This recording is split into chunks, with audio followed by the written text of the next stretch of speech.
Hi, welcome to Walk Magic TV, and as you can see this week, joining us in the studio, in the flesh, it's Mr. Gary Jones. Hey, cheers guys. Hi, Gary, how was Mauritius? How's your tea? Oh, yeah. Mauritius was really was nice. it good? I really enjoyed well, it, yeah. The budding magician, Jonathan Grice, following in Gary's footsteps, he's gone to Morecambe. Yeah, he gets all the good gigs, doesn't he? He does, Morecambe, yeah. Well, how come I didn't go to Morecambe? Well, he likes playing bingo with the pensioners, doesn't he? Is it? Yeah, I think so, anyway. Yeah, he's going to pick some whelks. Is it whelks? Cockles. Cockles, yeah, something like that, yeah. Oh, well, there you go. So, our special guest this show is Mr. Kieran Johnson. Yes, it is. We'll see Kieran later.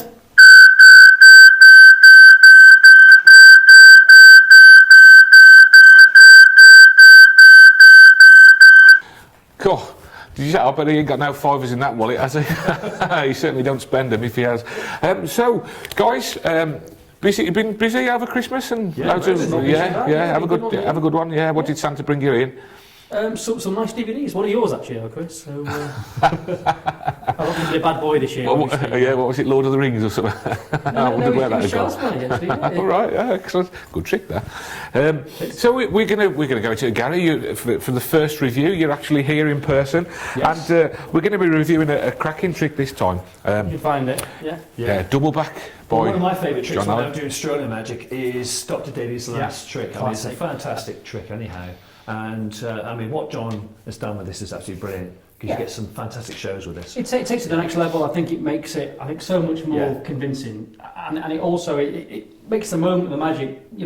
That's precisely what you separate the cards and suddenly they change places. And it's, I mean, it really is, and he's thought of everything, hasn't he? You know, you're left in a brilliant position at the end when you can show up until the very last second, and then the magic happens. But let's have a look at the trailer, and let's have a look at this being performed by the man himself.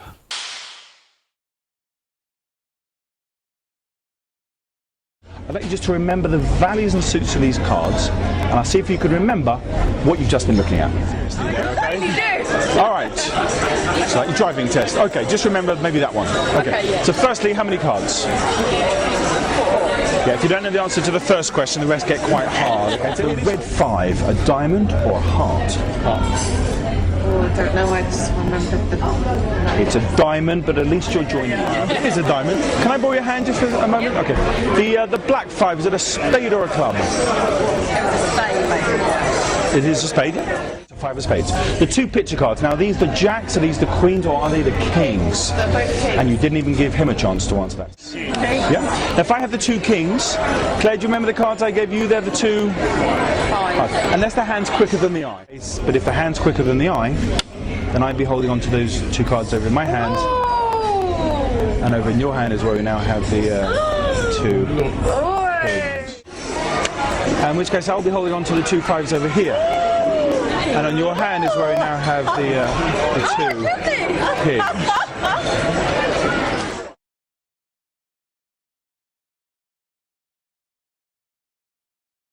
So that was John Allen's double back. I think we all agree a really good piece of magic, right? I love it. I think it's a really great trick. And if you don't want to put it in the spectator's hands, you can always sort of place it on the table with a glass on top, as you said earlier. Yeah, I think sometimes people might worry that because if you're doing, obviously it's based on Dr. Daly's last trick, right?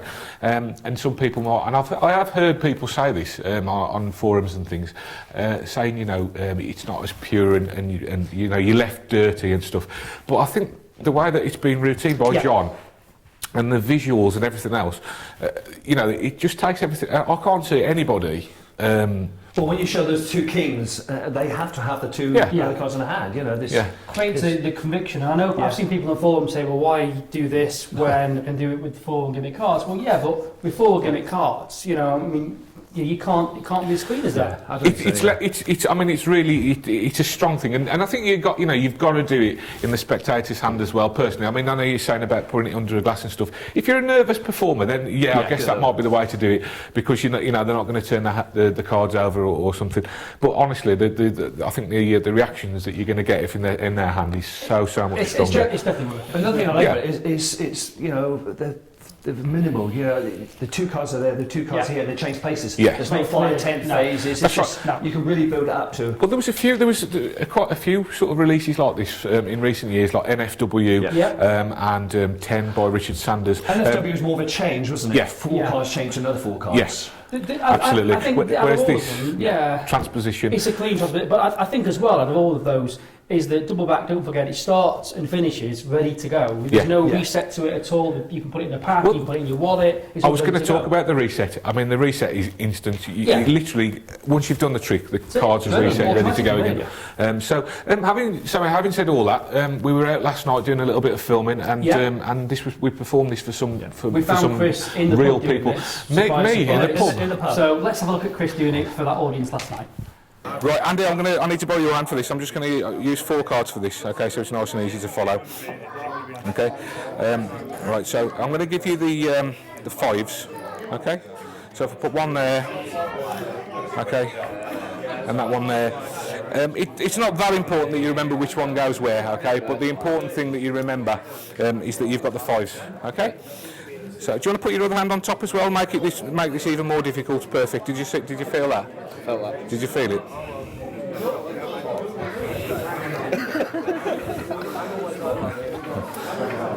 Thank you. Thank you. So that was your performance last night, Chris, and it seemed to go really well. Yeah, brilliant. So I think this is merely a formality now. Let's give it our mark, shall we? So Chris, what are you going to go for? Big thumbs up from me. Yeah, big thumbs up from me as well, definitely. Definitely thumbs up for me. 2 thumbs up. 2 thumbs up, yes. Well, the reason why it's 2 thumbs up, I love the effect anyhow. Dr. Deli is my favourite effect. So, right. Yeah. Right, so our special guest on this show is Mr. Kieran Johnson. Hey guys, how you doing? How you doing, mate? All right? Okay. Good, I'm good. Excellent. So, Kieran, big year for you last year. You had your first release to the max, and it seemed to go really well for you. How was that? It's been really mental. It's been cool. It's cool. It's a great piece of magic. Thank you very much. Especially for your first release as well. Great. Oh, it's inspired by Max Malini, who is I'm a massive fan. He's like my hero of magic. So, very much to him, really. Yeah. So the title of Not to Mr. Malini as well, obviously. Yeah, to the max. Yeah, tribute to him, complete tribute. I think it's unusual, really, for someone to sort of release something that's so. It's a big part of a staple of your act, really. Signature piece, yeah. So, how did that come about? Why did you decide to? Because that's what I want to do with my work. So anything I release will be stuff I've worked hard or thought about, and that's what I want. People to have that experience really with magic. Because obviously with your child's play, it means a lot to you, doesn't it? You've got your daughter on and it's developed, and that's what I want my work to be. Yeah. And I like superheroes and powers and abilities, so that's the kind of stuff you're going to be seeing from me, really. Yeah, so you do a lot of stuff with fire, obviously, fire, and water and all that. Telekinesis. What's it? Telekinesis. That's my telekinesis face. Well, if anybody hasn't checked it out, have a look at Kieran's website, and it's like it's all superhero and stuff. It's also 6 years out of date. Is it? I'm still 25. Moisturise. Yeah. You use moisturiser, do you? I do. Which one do you use? Oil of Yule. Yeah. I use this one. I don't know. Try this one. Let's try that. Oh, quite good. Nice. Yeah. Thank you. I'll keep that. No, it's fine. Going needs that. Trust me. Oh, yeah. We don't want you to I'm mount. sorry, you haven't tuned into the shopping channel first. Sorry, we were just before we get into that. Right, let's. I've got a few questions for you, Kieran, if you don't mind. Things that we ask all of our guests. Spice really. Girls. So, what's that? If you want to be my lover, gotta get with my friends. That's my favourite song. Oh, right, okay. That wasn't one of the questions that I was thinking actually, but thanks for sharing it with us. So while we're on the subject, then, who's your favourite scary spice, I'm betting? Ginger spice. Ginger? Ginger spice. Bit of ginger, Union Jack. Really? I like posh spice, but I don't like people to know that because they might boo me. I think they know it now. Yeah. Don't tell no one. Maybe. Don't tell no one. Anyway, the first question I was going to ask is, how did you get interested in magic? How did you get into magic? So I was 21 and my friends took me to a magic shop. It was a bricks and mortar shop in a place called Ainsdale called Magic for You to See. And I got shown cartoon and a few other bits, and I absolutely fell in love with that. Great trick. It is a great trick. The usual trick to be learned first of all, mind you, isn't it? Yeah. But that's the one. He showed me loads of stuff. I did see Invisible Deck and Swing Valleys, but when I saw that, well, I didn't see it. I have I can see beyond mortal man. Yeah. It's my superpower. Cool. Yeah. I can see invisible decks around us. Anyway. Moving on. Give you a long show, this one, isn't Yeah, it? it's going to be a long show. And I saw that and I was in love with it straight away. And I bought the one with the cannon, where he fires out the cannon and he goes and fires the card, and it was just Is that absolutely Cartoon amazing. 2? Cartoon 2, Okay. Yeah. I also bought Cartoon 1, and I have Part 2. Cartoon 1 is the hat. Cartoon? Yeah. Is the cards in the hat. And Part 2, where he's eating the kebab. At the taco. That was actually modelled off by Chris, that, you know. I knew you looked familiar. Stick man, I mean, really. It's a few years ago, they weren't. Yeah. Okay, so you're 21. It's quite late to be getting into magic, really. I guess most people. The usual story is I had a magic set when I was a kid. And stuff. Something, Yeah. Although I was in my 20s when I got into magic as well, But Really? Okay. So was 6 months ago. So was Darren Brown actually. Yeah. Yeah, he got to magic when he was 19, 18. Yeah. So that's good. I think I know what the answer to the next question is going to be, going what you've just said. Yes. But I'm going to ask anyway. Which magician has influenced you the most? Well, technically, obviously Max Mellini, and also Richard Sanders actually. So Richard Sanders was the first magician I ever saw properly lecture, and I just liked how visual his magic is. Fantastic. So That's one of Chris's favourite magicians as well. Yeah, I love him. Yeah, I think he's brilliant. And he's such a nice guy. Yeah. And Yes, he is. I remember when I saw him, I broke my glasses, because I saw him twice. I saw him in Wigan and then I saw him in Manchester. But I broke my glasses, and anyway, I sat in the third row. He's doing his trick with the mouth, the one where he turns back. And he goes, "You sir, what card is this?" And I'm like, "I can't see." Everyone's just I'm not wearing glasses. I'm probably the youngest person in the group as well. Everyone's like 60, and there's the one young person that can't see. And when I saw him in Manchester a little while after, he went, "You're the guy that can see." So when he wrote my autograph out to me, he goes, "Thanks for seeing me twice." Yeah. This time with the glasses on. So Brilliant. a nice guy. He's a fantastic magician, and whenever anything comes out, with his name on, Rightly so. absolutely. And Max Mellini, how did that come about? Because I'm guessing nowadays, he's a name that people aren't familiar with. Well, really, the YouTube crowd wouldn't certainly have heard of Max Mellini. So how did that come about? Well, I heard about him, just rumours, and if you listen out into movies and TV shows, even if I think the new TV show, even if it didn't do very well, The Cape, the character who's the magician is called Max Mellini. So he's in genre, he's in comic books, he's all throughout history. So you're thinking about this man that you might say not many people know, but his name is, it is around. It's around. And also with Max Mellini, you got the brick, You got pigs, and the train story with the card on front of the train. the guy was a genius. The only thing people would, like you say, the YouTube crowd. That's a bit sort of disparaging, but I know what you mean. Yeah, what I meant was a lot of people nowadays, they don't really want to look at the history of magic. And They want the latest news, they don't want the old school and stuff like that. But the one thing everybody will know, of course, is the Mellini colour change. Yeah. And I must say that the much butchered Mellini change, because a lot of people, you see it performed on a lot of things these days, and it's done.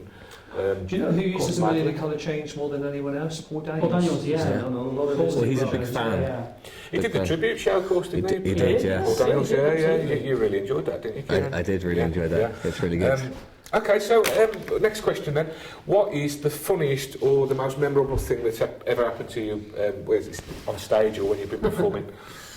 On stage. Well, when you've been Probably performing. on stage, the most stupidest thing I probably did was with my parents. I was in Illusions. Mark let me do one of my test to stage shows a few years back, and I'm on stage. I've just done the walking on glass, and it's going really well, and everyone's like, screaming, and I just had the 20-stone person stand on me, and I'm thinking, I'm never going to recover from this, and I get back up, and I go on to do another trick, and this girl leans in, she leans in and goes, "Excuse me." I went, "Excuse me." Your flies are undone. Right into my mic. My mum's in the audience. So what I did, the only thing I could do, I just took my trousers off and just continued to interact without trousers on. I went, Did you have pants on? I had boxes on. Ah, that's all right. But I had the ones with Big Chopper on. So With what on? Big Chopper. It's all a lie, but you know. Yeah, so that's really. Well, I don't think you said for a gift. I just have a wicked imagination. No, I'm just thinking you got the checkout. That's all. I want some. At least it wasn't my ones with holes in. Yeah. Yeah. Brilliant. Yeah. Brilliant. Love it. Okay, so what we always ask our guests, everybody's got a go-to trick, or you know, if someone says show me a trick or whatever else, what is yours, and will you perform it for us? And will you teach it for us? Yes. Well, this isn't really well. This is my opener, really. So this is an opener for stage, and it's also an opener for my close-up. Okay. So I can do that. So I'll pretend that you're new, that you never met me. I'll come readjust my hat. I'll be cool. You'll be like, who's that suave-looking guy? I'll come to your table. Shall we be like? Yeah. Shall we be chatting? Yeah. We'll be having our drinks or whatever. So yes, 5 gigs this Hello. Hello. I really like your ears. How are you doing? You good? Nice. I've got pictures of you on my wall. Sorry, that's how I get attention. Not really. Hi guys. Hello. My name's Kieran. Lovely to meet you. I'm your magician for this evening. Yay.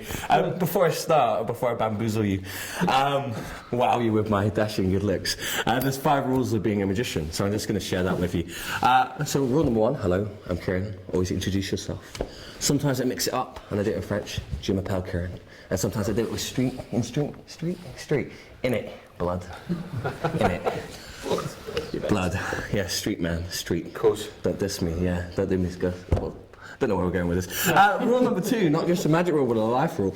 Even if the man over there did walk over into me, don't steal his wallet. Or the guy behind him in the queue. Yay. Rule number 3, don't put yourself or your audience in danger, because apparently people don't like being set on fire. Yeah. Rule number 4, nearly. Rule number 4, don't do anything disgusting or outrageous, because they might not watch the rest of your act, even if it turns you on slightly. And most important rule, number 5, always give out interesting gifts at the start. If you do this right, they might realise you're a pretty sweet guy. There you go, Iain. Oh, bless. Thank you. That's great. That's good and revolting in equal measures. Well, when I go to a crowd, I want them to know that I'm going to... Normally I would ask people's names, but obviously I know you guys. But, you know, I want them to know my name. I want them to know I'm a bit of fun. I make a joke. Plus, I love just watching people go, shit, has he stole my wallet? And then you just make like, now I know where it is, thank you. And then I want them to know that I'm a bit out there, and then a bit disgusting, but they're going to get something out of it as well. They get a gift, and to be honest, most of the point is just say, that's the best bit! And then through the act, they go, yeah, I just want a lolly. Screw getting a block of ice. Just do the lolly thing. It's a lovely intro, though. It is. I mean, I couldn't do that. I couldn't stick my glasses up my nose. But yeah, I mean, do you want to talk us through that, man? Yeah. So just to let you know, disclaimer. Probably not best to stick stuff up your nose. Yeah. I'm going to teach you anyway. We won't be held responsible for any injury. You're going to use fire as well. So Yes. you have to say that. Just one thing I will say, kids. Don't do it at your home. Go to your friend's house. It's more fun. Just put that out there. Yeah. Daddy, why am I bleeding?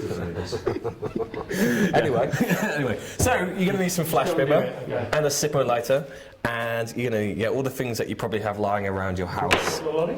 And a lolly, yeah. Oh, you can send it back? No, I got a spare. I was looking forward to that. No, you can't. His nose. Yeah, Chris can have that one. Yeah. I got more. Here's some I made earlier, Blue Peter style. So, I have that in my right pocket. I normally sleeve, but you know, I'm trying to avoid sleeving today. So I have it in my pocket here, and I've got my lighter. And so when I introduce myself, I put my lighter on the table. My flash paper, and this is the thing I always do when I'm walking to a table, because I've always found that if you put a lighter, you got the fire, then you're this, and like, what's that all about? What's going on? Yeah, something's going to happen. You build up some. It's a little bit suspense, yeah. Yeah, and you know, some people do think I'm a homeless guy when I come to their table. Some people still think I am when I leave, but that's why I always carried a big issue with me, so just in case, make a bit of money on the side. Don't do that. So I do this, I got my thing, and so rule number 1, always introduce myself. So I do Jim Appel, then Street, then I make the joke about stealing wallets, and then I use my fire wallet, which you guys probably can get for 20 quid at most magic stores. I'm sure Warped Magic Shop sells them, I'm not too sure. So if you notice when I do it, I don't light it the normal way. I actually light it with this because I always think that looks more insane. I love that. Yeah. I like that. Yeah, I just think if I go, my wallet sets on fire, there's something special. Where if I'm some crazy guy that's just said I stole the man's wallet and they go, yeah, don't set things on fire, they're like, what the hell? Yeah. And just don't do that where it smokes, especially when there's 100 quid in there. How much? There is, and a lottery ticket. This could be a winning lottery ticket. You never know. Anyway, moving on. And then of course, rule number 4: don't do anything disgusting or outrageous, which is the nose. That's just nasty. It's just wrong. It is wrong on so many levels. Yes. Can I just borrow this because I want to explain this, but I just need to disinfect my nose. I forgot to do that before. I'll just show you guys how it's done with a nail. Right. Drink it. Funny enough, I've actually gone off it now. I probably wouldn't do it this way if I was working. This is just for thing. So You basically, won't be booked really, will you, Kieran? I think you did that. No. To be honest. It's, actually, to be honest, I probably would do it if I thought they were the right crowd. Exactly. Exactly. Right crowd. If it was the right crowd. Agree with that. So the reason I got the nail is just to show you that you don't go up, you go down. You might want to. Who is it that does the bastard card moves made easy? Iain Kendall. Ian Kendall explains this brilliantly, and he talks about why you shouldn't do it. I obviously missed that bit, but if you want to have a look at a reference, the best reference for learning to do this is Ian Kendall. And you want to make sure you don't go up, you go kind of angle, and get that close, and then let's get a good close of that, shall we? I'm sure that'll be... yeah, so it kind of just, Good grief. it just kind of goes here, so right now, it goes up here. And then you know what the best bit about this is? Can you just pull it out for me? Can you pull it out for me? Are you serious? Yeah, just do it. Do this. Yeah. Go for it. Go on, Hold on to it. Ah! Why would you do that, you mean man? Anyway, that's the best bit, is licking it. So say no to drugs. Anyway, so you've done that with the glasses. So done with the glasses, and then of course, to be honest, if you don't want to use any of that, I completely understand. Why would you want to leave that out? Why would you want to leave that out? Why would you want to leave that out? It's just me. The best bit is the lollipop production because you're getting something. So while they're freaked out by that happening, I can steal the lollipop from my pocket. It's quite hard to do it sitting down, but and then I pick up the flash paper. So I'm here, and then I just go. Nice. And now. Also, I'll just let you know, if you didn't want to perform it quite like this, you could have a bunch of cards with different words written on, force lollipop, and then say, look at the flash, put the paper and go, just let you know that's some of the stuff you can do with it. Well, actually put the cards away, you can steal the lollipop. You can steal the lollipop. Yeah. Also, even if you didn't want to do that and you did your ambitious card routine, you could put out the light and go, just in case you are wondering, I am a pretty sweet guy. And also, sometimes what I used to do, I used to have 3D glasses, and I steal them out and I go, by the way, I'll just let you know my magic is coming to you soon in 3D. So you can do lots of flash paper things, so I hope rewind it to understand what the hell I was babbling on about. No, that's great, brilliant stuff. Okay, so we've got one last thing that we need you to do then, and we get all of our guests to do this, except Sean McCree. And that is you've got to tell us a joke, tell us your favourite clean joke. Okay, I love it how you emphasise clean. Yeah. Okay, alright, I've got one. Okay, start the scene. Why is it dangerous to cook on mountains? What, dangerous to cook on mountains? Yeah, Dunno. because the stakes are so high. Yeah, thanks. Okay, well that's almost it for this show. Special thanks to our guest Kieran Johnson. Thanks, Kieran. Cheers, Kieran. Good to see you. And he's here to do it in person this week. It's over to Gary for final thoughts. Well, final thoughts are, don't stick things in your nose and don't play with fire. Thanks very much. Bye. See you again soon. Cheers.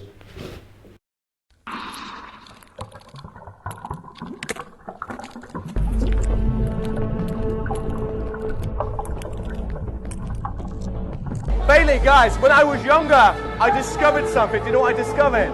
I discovered that I was a mutant, and Bailey, that I can take fire and I can absorb it. Can I borrow your hand for a second? Don't now. I can't make the fire, but what I can do is I can control it. Bailey, hold out your hand for me. I can do the opposite. I can take the fire just by squeezing. I can change it to water. And just by squeezing, Bailey, squeezing, I can change it to ice. You keep that. You're awesome. Thank you. Thank you.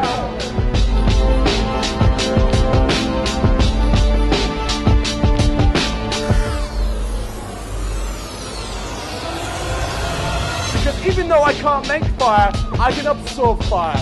And even though I can't make it, I can kind of alter it. I can make it burn and hold it. But I can do the opposite. I can take fire just by squeezing. I can change it to water. And if I squeeze a bit more, I can squeeze it into ice. I know.